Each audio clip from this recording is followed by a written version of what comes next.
अस्सलामुअलैकुम। आज की वीडियो बहुत अहम है।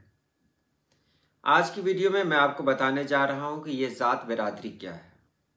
शेख कौन है, सैयद कौन है, पठान कौन है, ख़ान कौन है, अंसारी कौन है, मोमिन कौन है।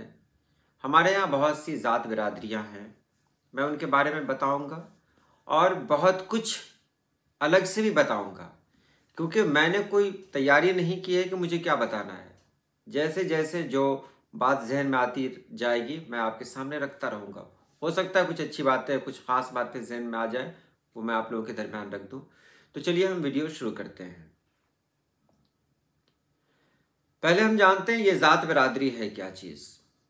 हमारे यहाँ भारत में सबसे ज़्यादा इसका रिवाज है। यहाँ इससे पहले जो कौमें हुआ करती थी, वहाँ लोगों की पहचान ही यही थी, आज भी वही है।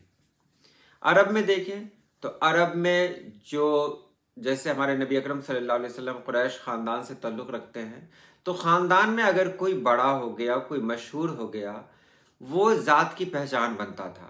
लोग कहते थे कि फ़लाँ के ख़ानदान का है, तो कुरैश के ख़ानदान का है, कुरैश ख़ानदान का है, तो इस तरह वहाँ पहचान होती थी। इससे लोग क्या कहते थे कि दादा परदादा जो भी हैं, उनके ज़रिए लोग अपने आप को अजीम समझते थे कि हमारे दादा परदादा ने इतना बड़ा काम किया। हमारे यहाँ जो इस्लाम आया, यानी भारत में जो इस्लाम आया, उसमें बहुत सारे मुसलमान भी आए। ये मुसलमान जो बाहर से आए, उन्होंने अपने आप को यहाँ के लोगों से बढ़तर समझा, तो अपने आप का एक अलग नाम रखा। उन्होंने अपना नाम मुग़ल रखा, ख़ान रखा, अलग अलग नाम हुए उनके। लेकिन यहाँ बहुत सारे लोग, भारत में बहुत सारे लोग ऐसे थे जिन्होंने इस्लाम मज़हब कबूल किया। देखिए, ये नुक्ते की बात मैं यहाँ बता रहा हूँ कि भारत में जिन लोगों ने इस्लाम मज़हब कबूल किया, उसमें कुछ बड़ी ज़ात के लोग भी थे, कुछ छोटी ज़ात के भी थे, यानी पसमानदा तबक़ात के भी लोग थे। तो उन लोगों ने जब इस्लाम कबूल किया, तो बड़ी ज़ात के लोगों ने जो इस्लाम कबूल किया, तो जहनीत तो वही थी, क्योंकि वो किसी दूसरे मज़हब से आए। यहाँ इस्लाम में जहनीत तो बदलती नहीं है इतनी आसानी से। तो उन्होंने अपने आप को मुस्लिम होने के बावजूद बड़ी ज़ात समझना शुरू कर दिया। सिर्फ समझे ही नहीं, बल्कि दूसरों के ज़रिए कहलवाना शुरू कर दिया कि ये जो नौ मुस्लिम है, ये बड़ी ज़ात का है। उसमें अपना अपना अलग अलग नाम रखा गया। तो यहीं से जो खराबी होती है ना, वो यहीं से शुरू होती है। अरब में ऐसी कोई बात नहीं है। अरब में कोई छोटी ज़ात, कोई बड़ी ज़ात नहीं है। हमारे यहाँ ये है। हमारे यहाँ ऐसा क्यों हुआ? देखिए, शेख ज़ात जो हैं, वो शेख ज़ात कहाँ से आए? ये जो भी खुलफाए राशिदीन हैं, उनकी नस्लों से भी आ सकते हैं, या वो लोग जो ईरान से या अफ़गानिस्तान से यहाँ आए, मुग़ल के अलावा उनके साथ साथ, या उससे पहले भी मोहम्मद बिन कासिम हों, इब्राहिम लोदी हों, जिसके साथ आए हों, उनके साथ आए। उन लोगों ने भी अपने आप को शेख ही कहा, क्योंकि सैयद तो सिर्फ वही है जो इमाम हसन, इमाम हुसैन के ख़ानदान से ताल्लुक़ रखते हैं, यानी उनकी नस्लों से ताल्लुक़ रखते हैं। इमाम हसन, इमाम हुसैन की नस्लों से जो आते हैं, वो सैयद कहलाते हैं। उनके अलावा जितने भी हैं, वो बाकी ज़ात में आ जाते हैं। तो बाकी ज़ात में जैसे शेख आए, तो शेख बट गए। जो खुलफाए राशिदीन से आए, उनकी पहचान मुमकिन नहीं रही। हज़रत उमर की जो नस्लें हैं, वो भी शेख कहलाई। हज़रत अबू बकर सिद्दीक़ रज़ियल्लाहु ताला अन्हु की जो नस्लें हैं, वो भी शेख कहलाई। लेकिन कोई प्रूफ नहीं बचा कि इसमें शेख कौन है, क्योंकि ईरान से जो लोग आए, अफ़गानिस्तान से जो लोग आए, यानी बाहर से जो लोग आए, उन्होंने अपने आप को बढ़तर समझा और उन्होंने अपने आप को शेख कहा। तो इसलिए शेख में भी बहुत बहुत कन्फ्यूज़न हो गया। अंसारी के बारे में बात करें तो अंसारी यहाँ जो हमारे यहाँ पहचान हुई, जो लोग बाहर के लोग आए, तो उन्होंने जो अपनी पहचान बनाई, वो पहचान किस तरह बनाई? तो वो जो काम किया करते थे, उसी को उन्होंने अपनी ज़ात का नाम दे दिया। जैसे कपड़ा बुन रहे हैं, बुनकर हो गए, धुनिया हो गए, जुलाहा हो गए, ये उन्होंने अपनी पहचान बनाई। अब देखिए, जुलाहा होना, धुनिया होना ये बुरी बात नहीं है, क्योंकि अरब में भी ऐसा चलता है। मैं आपको मिसालें बताऊंगा, मिसालें दूंगा, ऐसे ऐसे लोगों की मिसालें दूंगा जिनके बारे में आप कुछ नहीं कर सकते, ज़बान चुप हो जाती है। हम अगर ज़ात की बात करते हैं तो एक आम इंसान को ही टारगेट करते हैं। जो बड़ी बड़ी हस्तियां हुई हैं, जैसे हज़रत इमाम यूसुफ, जिन्होंने बुखारी शरीफ लिखी है, मतलब उसको तहरीर किया है, नोट किया हज़रत इमाम यूसुफ, वो किस ज़ात से ताल्लुक़ रखते हैं। अब ये मैं कह दूँ तो तब तो बात आगे बढ़ जाएगी। तो इस तरह बहुत सारे लोग हैं जो इतने बड़े मकाम पर हैं कि हम उनकी तरफ इस तरह का सवाल ही नहीं कर सकते, उनसे जुड़ा हुआ कोई सवाल ही नहीं कर सकते। हम जो सवाल करते हैं, हमारा जो सवाल बनता है वो कहाँ बनता है? एक आम इंसान से। हम जो ज़ात पर जो लड़ जाते हैं वो कहाँ लड़ते हैं? एक आम इंसान से। ज़हनियत कहाँ से बनी थी? मैंने वही कहा कि यहाँ के लोग, जो लोग काम में लगे हुए थे, तेल बनाते थे, तेली हो गए, मतलब तेल का कारोबार करते थे, तेली हो गए, क्या कहते हैं, बाल बनाया करते थे, हजाम हो गए। तो ये लोग अपने अपने नाम से जाने लगे। तो अब जो लोग बड़ी ज़ात से ताल्लुक़ रखते थे, वो लोग जो मुस्लिम बने, उन्होंने अपने आप को बड़ा जाहिर किया, उन्होंने उस वक्त इनका मजाक उड़ाया। यही सिस्टम लागू हो गया कि लोग इस्लाम में आते तो गए, लेकिन जो उनकी जो पुरानी रस्में थी, उनका जो पुराना तौर तरीक़ा था, उनकी जो पुरानी सोच थी, उससे वो लोग बाहर नहीं आ पाए। नतीजा ये हुआ कि हमारे यहाँ भारत में बड़ी ज़ात और छोटी ज़ात हो गई। बड़ी ज़ात कौन?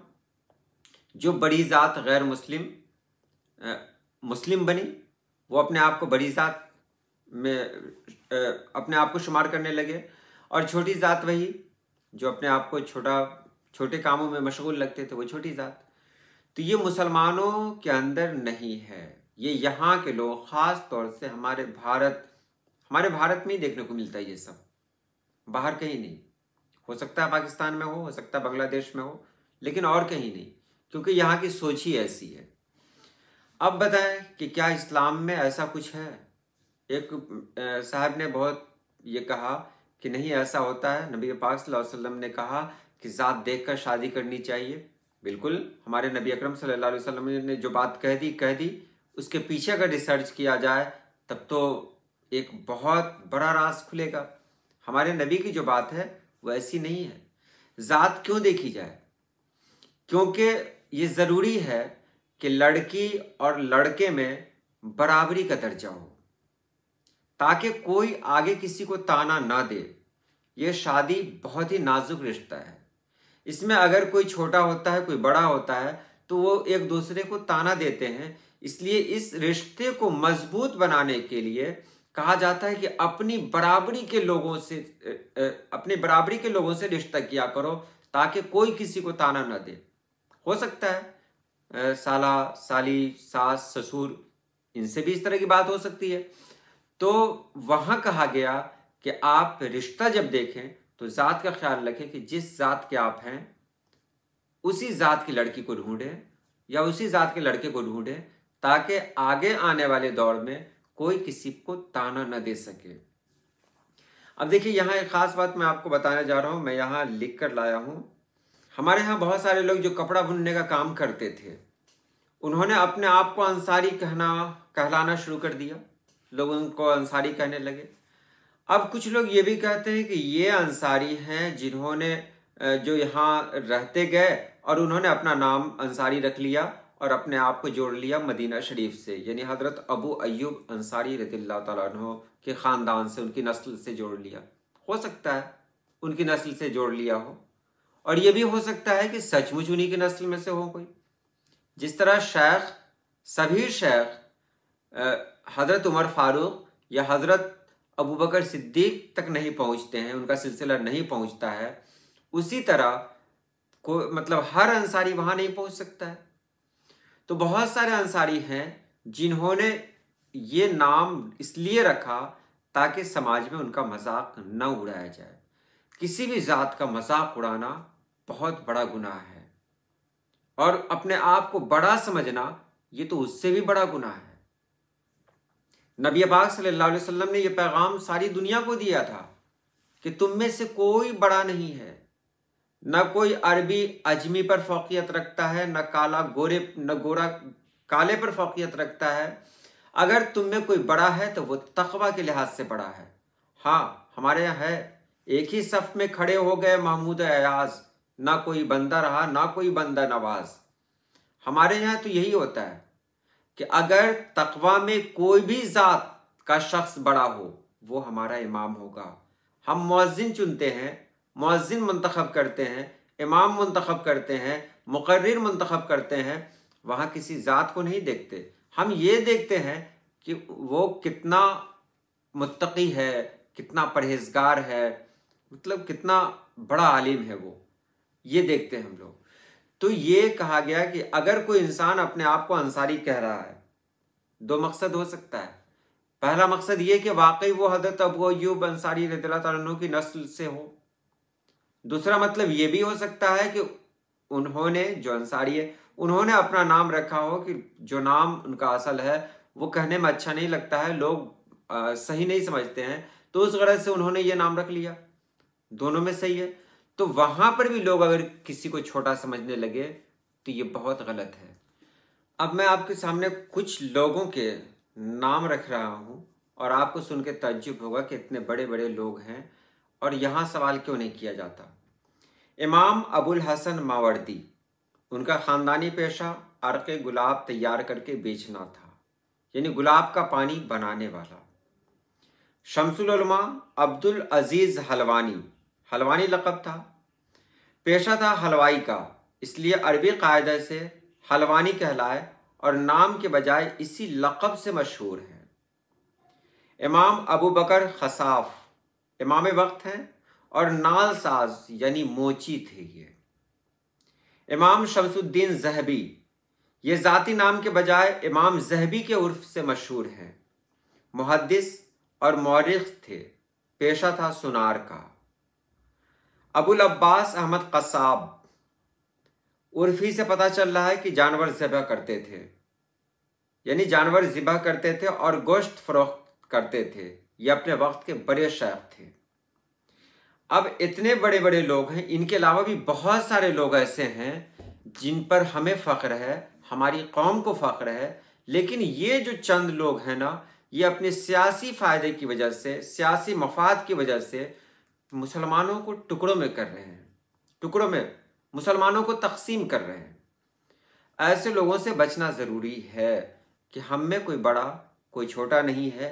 अगर कोई बड़ा है तो वो अपने तकवा की वजह से है, अपने इल्म की वजह से है, अपनी खूबियों की वजह से है, वो किसी ज़ात की वजह से बड़ा नहीं है। ज़ात पे फ़ख्र करें तो ज़ात पे फ़ख्र करने का हक़ सभी को है, चाहे जिस ज़ात का हो। मैं अपने ख़ानदान पे फ़ख्र करता हूँ, मैं अपने वालदैन पे फ़ख्र करता हूँ, तो क्या बाकी को अपने वालदैन पे फ़ख्र करने का हक़ नहीं है? सबको अपने वालदैन पे फ़ख्र करने का हक़ है, सबको अपने ख़ानदान पे फ़ख्र करने का हक़ है, तो सबको अपनी अपनी ज़ात पर भी फ़ख्र करने का हक़ है। तो सबके नज़दीक उसकी ज़ात बेहतरीन ज़ात है। इसलिए हम किसी भी ज़ात को छोटा कहकर किसी की दिल शिकनी नहीं कर सकते और न करना चाहिए, क्योंकि ये एक बहुत बड़ा गुनाह है और जिसने मुस्लिम कौम को तोड़ा उसे तो बहरहाल अल्लाह पाक के पास जवाब देना ही पड़ेगा। तो आज के लिए इतना ही। अल्लाह पाक आप सभी लोगों को खुश रखे, आबाद रखे। अल्लाह हाफिज़।